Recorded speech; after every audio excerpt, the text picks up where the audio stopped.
ஓம் சாய்ராம்.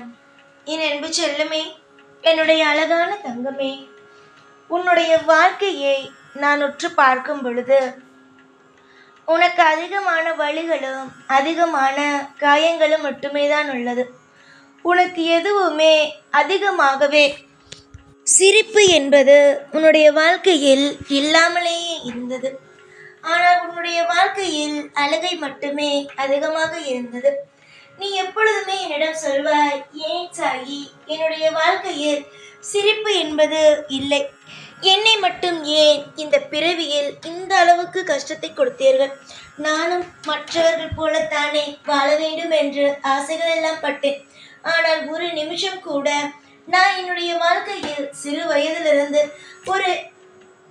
ஒரு நாள் முழுக்க சந்தோஷமாக இருந்திருக்கிறேனா என்று கேட்டால் மிகப்பெரிய ஒரு கேள்விக்குறியாகத்தான் இருக்கும். நான் சந்தோஷமாக ஒரு நாள் முழுவதும் கூட, ஏன் அரை நாள் முழுவதும் கூட சந்தோஷமாக இருந்ததில்லை. குடும்பத்தின் சூழ்நிலைகளோ என்னை அப்படி வாட்டி வதைத்தது. இப்பொழுதாவது என்னுடைய பிரச்சனைகள் முடியும், குடும்பத்தில் இருக்கும் பிரச்சனைகள் அனைத்தும் முடியும், நல்லதொரு வாழ்க்கையை வாழ்வோம் என்றால் அப்பொழுதுமே ஏதேதோ பிரச்சனைகளும் வருகிறது.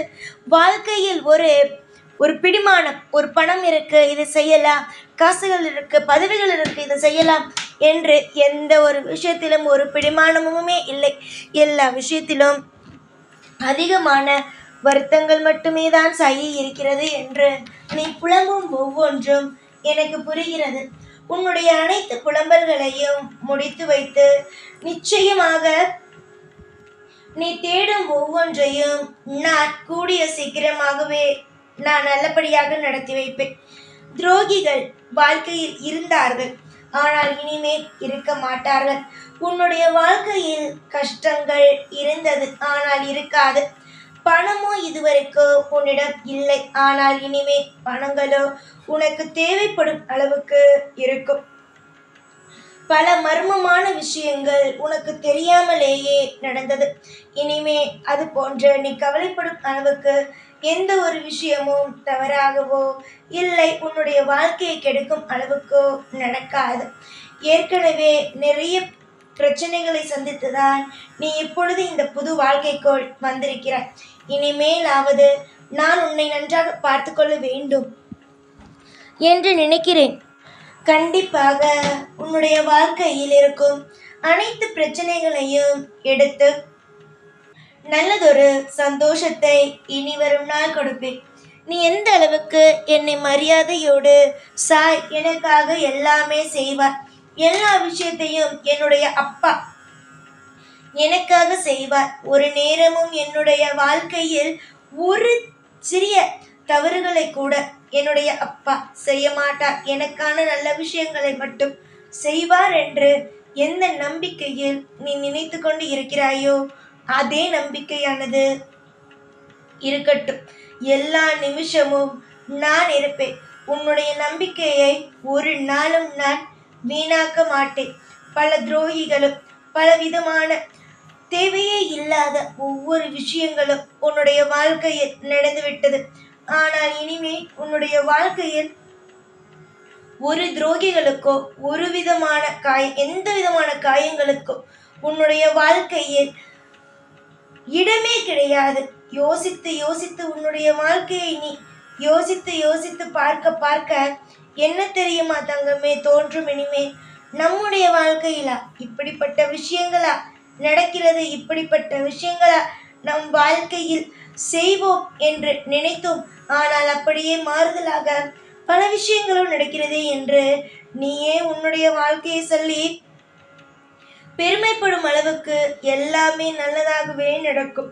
நான் இன்று மட்டும் அல்லம்மா, உனக்காக ஒவ்வொரு விஷயத்தையும் நான் நிதானமாக செய்து கொண்டு பார்த்து நல்லபடியாக நடத்தி கொண்டு இருக்கிறேன். புரிந்ததா? உன்னுடைய தேடல்களும் உன்னுடைய ஒவ்வொரு ஆசைகளும் நடக்கும். உன்னுடைய வாழ்க்கையில் எல்லாவற்றையும் அற்புதமாகவும் அதிசயமாகவும் நடத்தி தர வேண்டும் என்று நான் முடிவெடுத்து விட்டேன். உனக்கு துரோகம் செய்தவர்கள், உன்னுடைய வாழ்க்கையில் கஷ்டப்படுத்தியவர்கள், இவள் இப்படியே தான் இருக்க போகிறார் என்று நினைத்தார்களோ அவர்கள் எல்லோருக்கும் பதிலை காட்டும் வகையில் உன்னுடைய வாழ்க்கையில் நீ பலவிதமான மாற்றங்களை பார்க்க போகிறாய். என்னிடம் கேட்டுக்கொண்டே இருந்தாய் அல்லவா? நான் சந்தோஷத்தையே பார்க்கவில்லை சாயி, எல்லா நாளும் கஷ்டத்தை மட்டும் பார்க்கிறேன். ஒரு நாள் கூட நான் இன்பத்தை முழுதாக அனுபவித்தது இல்லை என்று நீ சொல்வாய் அல்லவா? இதற்கெல்லாம் அப்படியே நேராக உன்னுடைய வாழ்க்கையில் அற்புதம், அதிசயம், அனைத்து விஷயமும் உன்னுடைய வாழ்க்கையில் நடக்கத்தான் போகிறது. தூரமாக எல்லா விஷயத்தையும் பார். அதாவது தூரமாக வைத்துவிடு. எப்போ பார்த்தாலும் கஷ்டத்தை பக்கத்திலேயே வைத்துக்கொண்டு எப்பொழுதும் எல்லா விஷயத்தையும் பார்க்கலாம் என்று நினைக்காது. கஷ்டம் ஒன்று வந்துவிட்டது என்றால் அதை குப்பை தொட்டி போலவே தூக்கி ஓரமாக போடுங்கள். அதையெல்லாம் விட்டுவிட்டு எப்போ பார்த்தாலும் ஏதாவது ஒரு விஷயத்தை பற்றி யோசித்து கொண்டு கவலைகளை மூட்டை கட்டி கொண்டு பக்கத்திலேயே வைத்து மேலும் மேலும் மேலும் கஷ்டப்பட்டு கொண்டே இருக்காதீர்கள். துரோகங்கள் ஆனது வாழ்க்கையில் இந்த பூமியில் பிறந்த எல்லோருமே பார்க்க வேண்டிய ஒன்றுதான். ஏன் தெரியுமா? துரோகம் என்பது வாயில்லாத ஜீவன்களும் வைப்பதுதான். வாயிருக்கும் ஜீவன்களும் அனுபவிப்பதுதான். வாயில்லாத ஜீவனுக்கு இதுதான் துரோகம் என்பது தெரியாது. புரிந்ததா? ஏனென்றால் அவர்களை எப்பொழுதும் சிலர் துன்புறுத்துகிறார்கள், சிலர் நன்றாக வளர்க்கிறார்கள், அடிக்கிறார்கள். இப்படியெல்லாம் இருக்கும் பொழுது அவர்களுக்கு தெரியாது இது துரோகம், இது நல்லதல்ல, இது கெட்டது என்பது அவர்களுக்கு தெரியாது. ஆனால் மனிதர்களாக இருக்கும் உங்களுக்கு எது துரோகம், எது நல்லது, கெட்டது என்பது தெரியும். இந்த பூமியில் பிறந்து விட்டால் அனைத்து கஷ்டங்களையும் அனுபவித்துதான் ஆக வேண்டும்.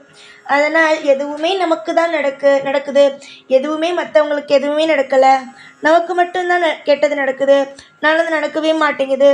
மற்றவங்களுக்கெல்லாம் நல்லது நடக்குது, ஆனால் நமக்கு மட்டுமே கெட்டது நடக்குது அப்படின்னு ஒரு விஷயத்தையும் ஒரு பொழுதும் நினச்சி கூட பார்க்காதீங்க. அது உங்கள் வாழ்க்கையில் மிகப்பெரிய ஒரு கஷ்டத்தை உண்டாக்கி தந்துடும். நம்பிக்கையோடு இருங்க. நீங்கள் செய்கிற ஒவ்வொன்றுத்துக்கும் தெய்வம் உங்களுக்கு நல்ல பதிலை கொடுக்கும். காலம் முழுக்க உங்களுடைய வாழ்க்கையில் நீங்கள் ஏற்ற விஷயத்தை ஒவ்வொன்றாக கொடுக்கும் என்று நீங்கள் நம்புங்கள்.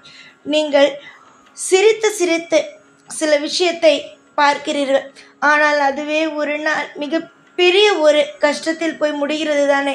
அதனால் நீங்கள் ஒன்று தெரிந்து கொள்ளுங்கள், எல்லா விஷயத்தையும் சிரித்தால் அது நல்லது என்று நினைக்காதீர்கள், சிரிக்காவிட்டால் அது தப்பு என்று நினைக்காதீர்கள். தப்பு என்றால் அது தப்பு தான், புரிந்ததா? தப்பானவர்கள் சிரித்து பேசினாலும் அது தப்பு தான், சரியானவர்கள் எப்படி யார் என்ன பேசினாலும் அது அப்படிதான், புரிந்ததா? அதனால் கோபமாக பேசுகிறான், அதனால இவன் தப்பானவன், சிரித்து பேசுகிறான், இவன் நல்லவன், இதெல்லாம் தப்பு, புரிஞ்சுதா? நீயா இரு. எதுவாக இருந்தாலும் உன்னுடைய வாழ்க்கையில் நான் இன்பத்தை தருவேன். பல பேருக்கு மத்தியில் போராட்டங்களோடு நீ வாழ்ந்தாய். இனிமே உன்னுடைய வாழ்க்கையில் போராட்டங்களோ இல்லை கண்ணீரை சிந்த வேண்டிய அவசியமோ ஒரு நாளும் ஒரு பொழுதும் வரவே வராது. நீ யாருடைய பிள்ளை என்பதை மறந்துவிட்டாயா? நீ இந்த சாயுடைய பிள்ளை. இந்த சாய் ஆகிய நான் உனக்கு இன்பம் துன்பம் அனைத்திலும் உறுதுணையாகவும் பாதுகாப்பாகவும் இருந்து வாழ வைப்பேன். துரோகத்திற்கு எப்பொழுதும் இடத்தை கொடுக்காதீர்கள். யார் தெரியுமா துரோகத்திற்கு இடத்தை கொடுப்பது? ஒரே ஒரு விஷயம் மட்டும்தான். என்னவென்றால், ஒருவன் ஒரு முறை அசிங்கப்படுத்துகிறான் என்று வைத்துக்கொள். அவனுக்கு அடுத்த முறை அவனிடம் நீ பேசினால் இவளுக்கு எத்தனை முறை சொன்னாலும் அவளுக்கு தெரியாதது போல் என்று நினைத்து திருப்பி திருப்பி திருப்பி துரோகத்தை செய்யத்தான் செய்வார்கள். அதனால் ஒரே ஒரு முறை மட்டும் துரோகம் யாராவது ஒருவன் செய்துவிட்டான் என்று வைத்துக்கொள். அவனை ஒதுக்கி வைப்பது மட்டுமே உன்னுடைய வேலையாக இருக்கும். பரவாயில்ல, அடுத்த முறை பார்த்துக்கலாம் அப்படின்னு ஒரு பொழுதும் மற்றவங்களுக்கு துரோகம் செய்து கொண்டே இருக்க இடத்தை கொடுக்காது. நம்பிக்கையோடு இருங்கள். நீங்கள் தேடும் ஒவ்வொன்றும் உங்களுடைய வாழ்க்கையில் நிச்சயமாக கிடைக்கும். யாருக்காகவும் நீங்கள் எப்பொழுதும் தேவையே இல்லாமல் ஒருவன் உனக்கு துரோகம் செய்கிறான், ஒருவன் உனக்காக கஷ்டத்தை கொடுக்கிறான் என்றால் அவனுக்கு நீங்கள் எப்பொழுதும் இறங்கி போகாதீர்கள். அவனுக்கு இறங்கி போய் உங்களுடைய வாழ்க்கையை நீங்களே கெடுத்து கொள்ளாதீர்கள். நான் இருப்பேன் எப்பொழுதும். உங்களுடைய வாழ்க்கையில் நீங்கள் சிரித்ததே கிடையாது, ஆனால் இனிவரும் காலம் உங்களுடைய வாழ்க்கையில் நீங்கள் சிரித்து கொண்டும் சந்தோஷமாக இருந்து கொண்டும் தான் நீங்கள் இருப்பீர்கள். எத்தனை பேருக்கு உங்களுடைய வாழ்க்கையில் நீங்கள் தேவையே இல்லாமல் பதில் சொல்லிக்கொண்டே இருந்தீர்கள். அதாவது முக்கியமாக என்ன விஷயம் தெரியுமா? நான் இந்த விஷயத்தை செய்ய வேண்டும், இந்த விஷயத்தை செய்தால் மற்றவர்கள் சரியாக நினைப்பார்களா தவறாக நினைப்பார்களா, அப்படி ஏதாவது தவறாக நடந்துவிட்டது என்றால் அவர்களுக்கு பதில் சொல்ல வேண்டும், இவர்களுக்கு பதில் சொல்ல வேண்டும் என்று இருந்த இடமானது இப்பொழுது உன்னுடைய வாழ்க்கையில் மற்றவர்களுக்கு இடமே ஒரு முறை கூட கொடுக்காமல் உன்னுடைய வேலையா நீ பார்க்கணும், உன்னுடைய வாழ்க்கையா நீ பார்க்கணுங்கிற மாதிரி ஒரு அற்புதமாக நடந்துடும். நம்பிக்கையோடு இருங்கள். எல்லா நிமிஷமும் உங்களுடைய வாழ்க்கையில் துணையாக நான் இருப்பேன். நீங்கள் மட்டும் கஷ்டப்பட்டு கொண்டே இருந்தீர்கள் என்று வைத்து கொள்ளுங்கள், கஷ்டமும் உங்களை விட்டு ஒருபொழுதும் போகாது. நீங்கள் இஷ்டம் போல வாழ வேண்டும் என்றால் சில விஷயத்தை உங்களுடைய வாழ்க்கையில் நீங்கள் பொறுத்துதான் ஆக வேண்டும். நான் இன்று உனக்காக இதை சொல்கிறேன், நாளை இதை சொல்வேனா, நாளை மறுநாள் சொல்வேனா, இல்லை காலம் முழுக்க உன் கூட இருப்பேனா என்று நினைக்காதே. காலம் முழுவதும் ஒவ்வொரு நாளும் ஒவ்வொரு பொழுதும் உன் கூடவே தான் இருப்பேன். உன்னுடைய வாழ்க்கையில் ஒவ்வொரு நாளும் உனக்கு என்னென்னலாம் சொல்ல வேண்டுமோ அனைத்தையும் சொல்லி கொடுத்து கொண்டு உன்னை திருப்தியாக வாழ வைப்பேன். சந்தோஷமாக இரு, எப்பொழுதும் உன் கூடவே இருப்பேன். இந்த சாய்நாத். ஓம் சாய்ராம்.